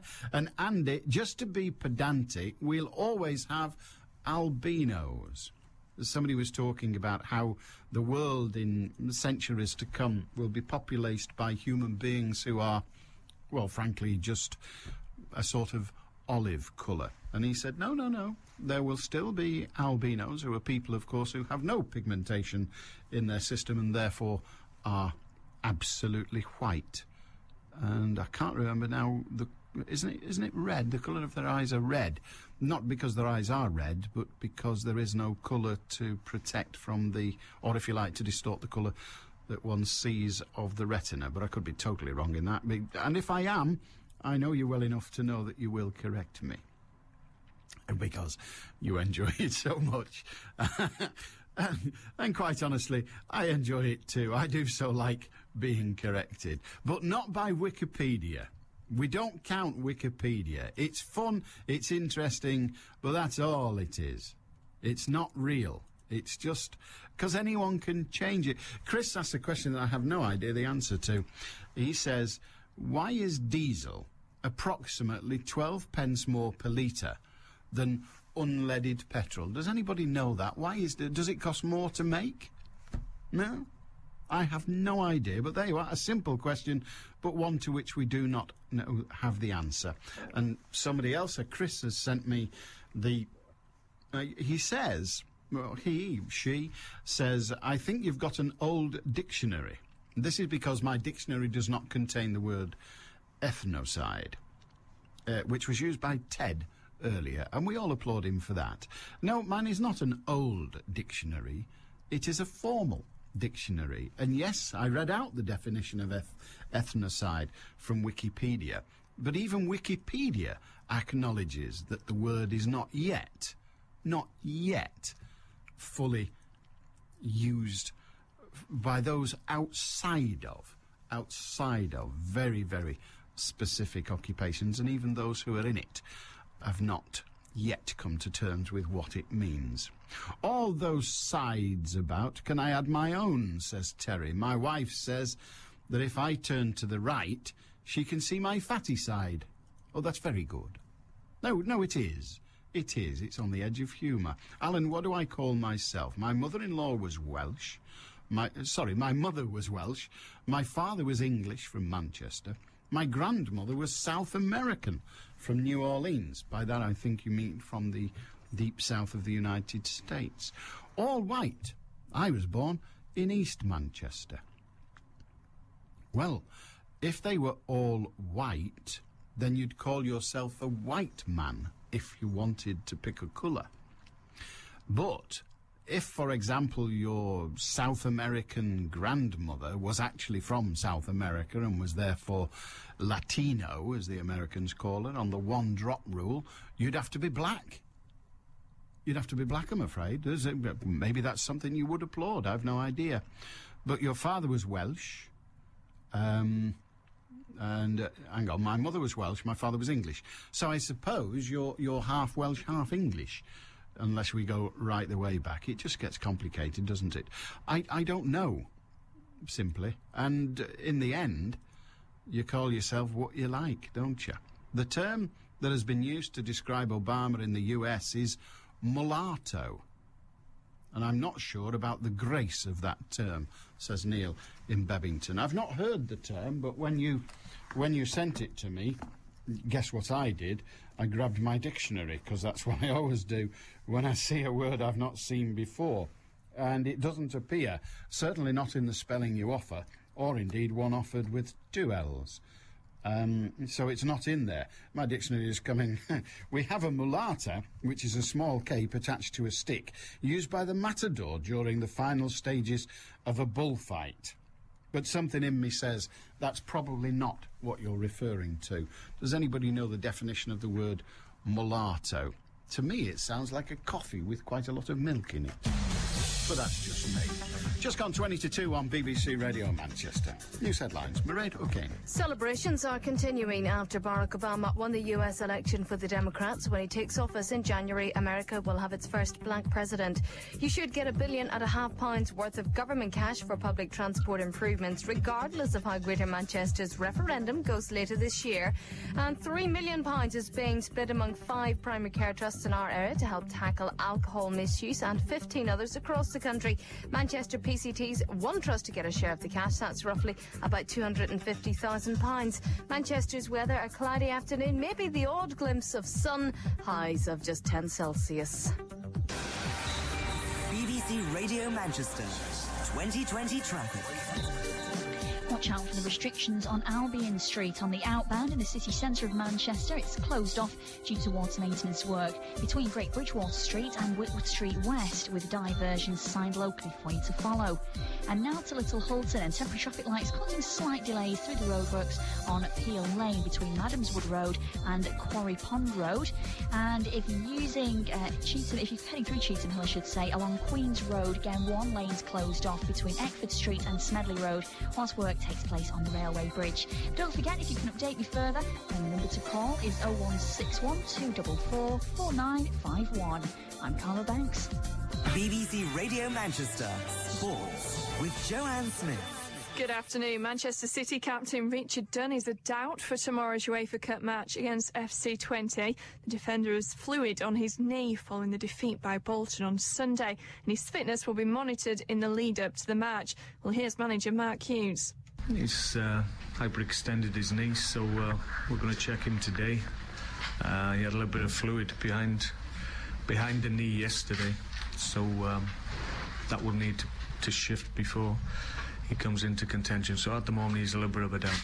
Meanwhile, Hughes could be boosted with the return of defender Michael Ball and strikers Benjani and Darius Vassell. The trio could all come into contention tomorrow night after recovering from injuries. City have also confirmed that winger Martin Petrov is to undergo knee surgery next week and could be out for 3 to 4 months. Petrov failed to respond to intensive muscle building treatment and will now see a specialist. Manchester United will make a decision next week over whether Owen Hargreaves needs to undergo knee surgery.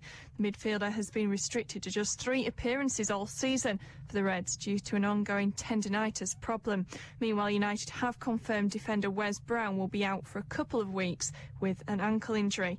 Celtic have been heaping praise on United ahead of their Champions League group match at Celtic Park tonight. The Celtic boss Gordon Strachan has described their opponents as probably the best team in the world. United manager Sir Alex Ferguson doesn't think it's as straightforward as that.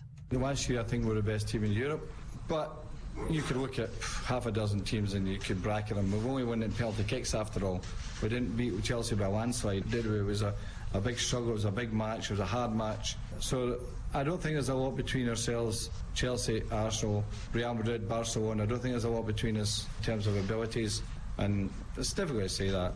Meanwhile, Darren Fletcher believes their 1-0 defeat at Celtic 2 years ago is evidence the Reds will be punished by the Scottish champions if they don't take their chances. They proved that before. I was manager of a game that we dominated, but you've got to put the ball in the back of the net, and if you don't, then teams can punish it. And I've been in the Scottish side with these players that went to France and won, and we've won at home against France, so there's plenty of self-belief and confidence there in the Celtic side, and we're taking their comments with a pinch of salt because they'll fancy their chances, I'm sure of that. Bolton have been given a boost ahead of their trip to Hull this Saturday, with both Johan Almanda and Mustafa Riga set to return after recovering from injuries. Almanda missed the victory over City last Sunday with a groin injury, while Riga was substituted after a heavy challenge by City's Richard Dunn. The Stoke manager Tony Pulis has hit back at Arsene Wenger's comments yesterday that some of his players deliberately went out to hurt the players during their recent 2-1 Premier League win. Pulis says it's not true, while Arsenal host Fenerbahce in the Champions League tonight. Stockport are waiting to find out from Wolves whether Stephen Gleeson can play in Saturday's FA Cup tie at Yeovil. The midfielder is on loan from the Midlands club, and they may not want him to be cup-tied.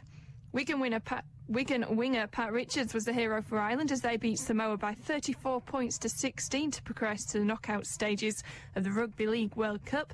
Richards scored a hat-trick of tries and kicked 10 points. You take them where you can get them, so it was nice to score a couple tonight. So, I've just got to look forward to the next few days of training, and hopefully we'll put our best foot forward against maybe Fiji or maybe even Scotland. So. No, I can't let you go without mentioning your goal kicking. 5 out of 10. How do you feel about that? Yeah, not too happy about that, but I'm glad it didn't sort of matter at the end. So I'll just work hard at it, and hopefully they go over again. Pat Richards there with Trevor Hunt. Well, Ireland now face Fiji on Monday for a place in the semi-finals, despite Scotland beating Fiji by 18 points to 16. England will rest St Helens trio James Graham, James Roby and Aidy Gardner for their final pool match against New Zealand on Saturday in the Rugby League World Cup, with England expecting to meet the Kiwis again in the semi-final a week later. Coach Tony Smith has taken the opportunity to rotate his squad. Lee Smith returns from a foot injury. And finally, Andy Murray has been given a challenging draw in the season-ending Masters Cup, which starts in Shanghai this weekend.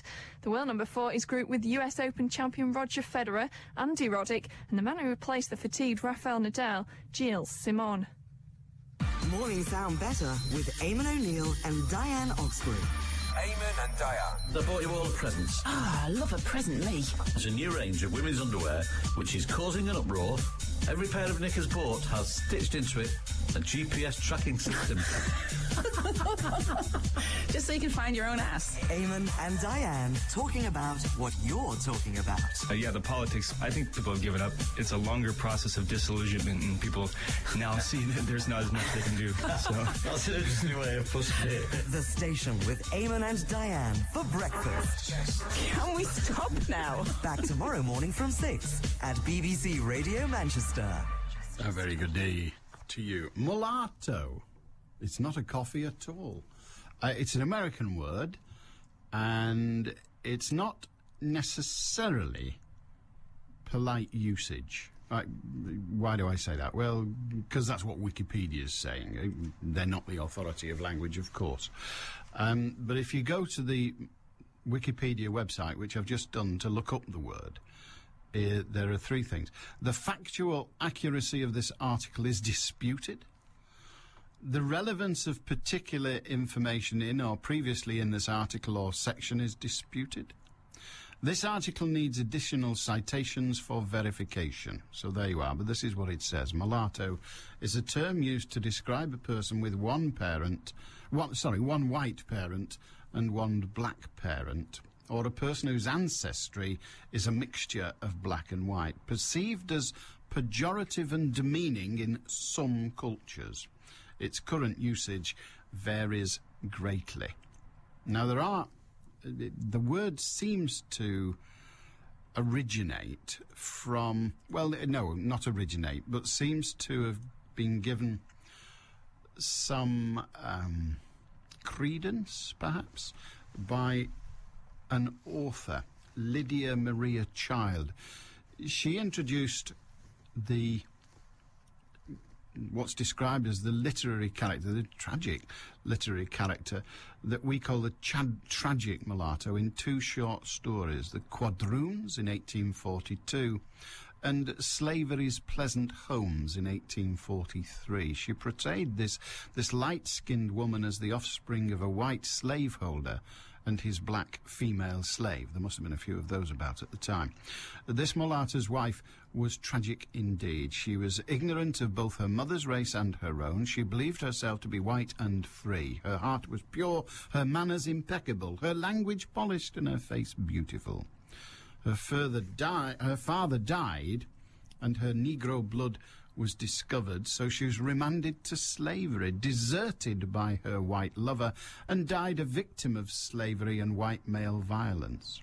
A similar portrayal of the near-white mulatto appearance in Clotel in 1853, a novel written by the black abolitionist William Wells Brown. So that's perhaps not the origin of the word mulatto, but certainly some of the history of it. I don't know the origin. Jim says, I used to spend a lot of time in Toxteth, that's in Liverpool if you don't know, and was rebuked once by the mixed-race lads there when I corrected their description of a light brown person they described as black. They told me, in no uncertain terms, that they found it insulting to be described as anything other than black. Who says it's not all black and white? Well, I too spent some time in Toxteth. I was there at the time of the riots, and it wasn't awfully pleasant, I can tell you. But the great trouble with all of it is that as long as we continue to define people by the colour of their skin, we fail to define them by their contribution to society, as it were. Hey-ho. Oh, the etymology, according to Albert, thank you for this, the etymology of the word mulatto is from mullo, mule, from the Latin mulus, the first generation of offspring of a black person and a white person, a person of mixed race and black ancestry. Interesting. Mixed white and black ancestry. So that's the... I suppose you could argue that we all have that if you believe the Adam and Eve story, but they sure as hell were not white. If anything, they were the olive colour that we seem to believe we'll all end up as. Who can say? It's all very interesting. 0161228 2255 if you've something to say. Radio Manchester in the usual way at bbc.co.uk, and the text number 07786 206 951. According to Collins' concise mulatto, and it's this, a person having one Negro parent, one white parent of a light brown colour. That's Chris. Well, that would, of course, apply to the man. And we now have a biography of Joe Biden. We're very, very grateful to Michael for that. Michael is, I don't know where he is. He signs himself MD, which makes me think that he's in the United States. I don't know why. How very bizarre. Biden, the ultra-liberal senator, been around for a long, long time, proposed the previous assault weapon ban in the US. The Wild West doesn't exist anymore. However, due to the excesses of the British King imposed upon the colonies, the Founding Fathers felt it important that people have the right to keep arms for a variety of reasons. People born to freedom are always on the lookout for an evil-minded leader. It is well-intentioned, insidious erosion of personal rights that must be kept watch for. People who would trade the slightest bit of their freedom for the slightest bit of security deserve neither. Well, okay, shall we go on with it? Okay. The UK population lived under such oppression of their rights for so long that they became immune or accustomed to it and believed it natural. I can assure you that if someone were passionate or dedicated enough, the United Kingdom Prime Minister could easily be the victim of an assassin's bullet. Well, indeed, has been. Or, alternatively, if any world leader steps on too many toes or tries to interrupt the flow of wealth to any of the larger international conglomerates, a single man with a rusty rifle will do the job. But even if the physical evidence points to multiple participants. And then it says this: utilise your brain a little and follow your comments regarding the possibility of the President-elect's death to race relations in this country. 1968 would look like one of your beloved rugby matches in comparison. If you hold the slightest amount of regard for my country, pray it doesn't happen. Michael, I do indeed pray that it doesn't happen. I would not wish that on your nation, nor even on your soon-to-be president. I merely comment that I fear that it is likely, and I hope that I am wrong. It was obvious to most people that slavery would get more than a passing mention with the election of Obama, says Dave. Slavery in all its forms is detestable, but it seems to have been sanitised and only applies to black people. A great number of slaves were taken by Arabs and sold on to the white slave traders. These hardly get a mention. Is this because they were Muslim slave traders? Blacks kidnapping blacks? On June the 20th, 1641, the inhabitants of Baltimore in County Cork were abducted by Arab slavers. Over 100 people were taken, where the women were put into harems and the men used as galley slaves. Over 1 million Europeans were kidnapped into slavery in the 1600s. These hardly get a mention. It seems as though slavery is now a black-only issue. Just a quick mention for balance, says Dave. Well, no, slavery is not a black-only issue, but the recent history of slavery has been predominantly black, although, as I say, slavery is still with us.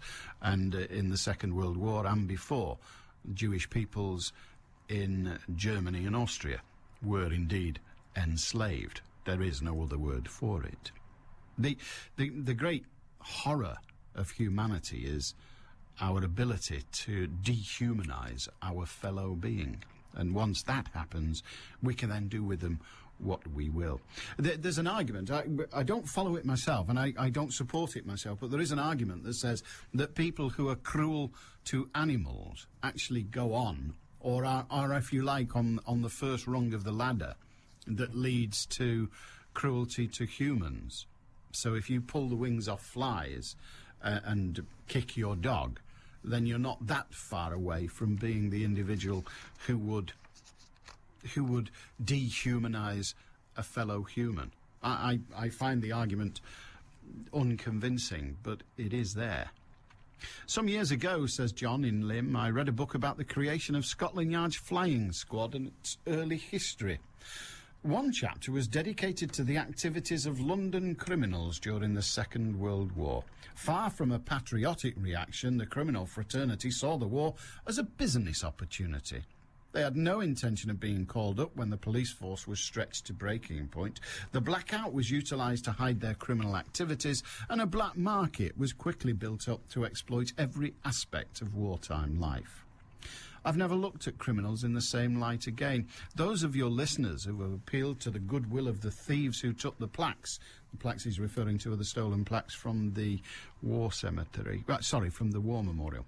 Those people who appeal to the goodwill of the thieves who took the plaques may well be wasting their time.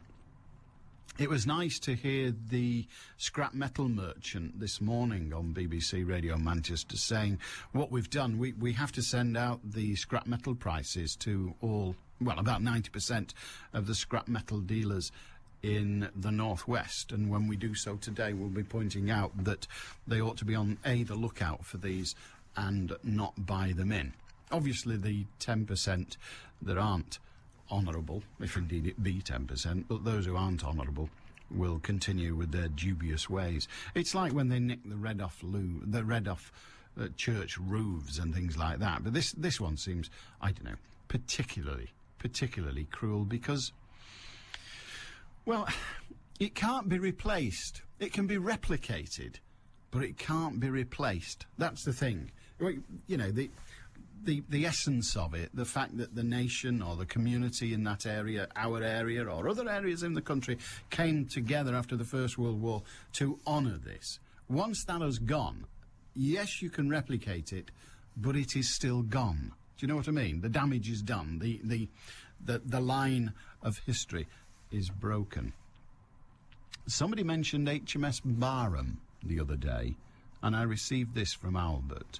On the 25th of November 1941, while steaming to cover an attack on an Italian convoy, Barham, HMS Barham, was hit by 3 torpedoes from the German submarine U-331, commanded by Lieutenant Hans-Dietrich von Tiesenhausen. The torpedoes were fired from a range of only 750 yards, providing no time for evasive action, and stuck so closely together as to throw a single massive water column. As she rolled over to port, her magazines exploded, and the ship quickly sank with a loss of over 2/3 of her crew. And there you are. That's war for you. Not worth a candle, is it, really? But somebody mentioned the ship, and we got that report from Albert, and we are grateful. I'm back tomorrow. Have a cracking day. Ta-ra now. Meet 2 men who've danced in the video of one of the biggest songs of the year and want you to join them. Tonight from 10.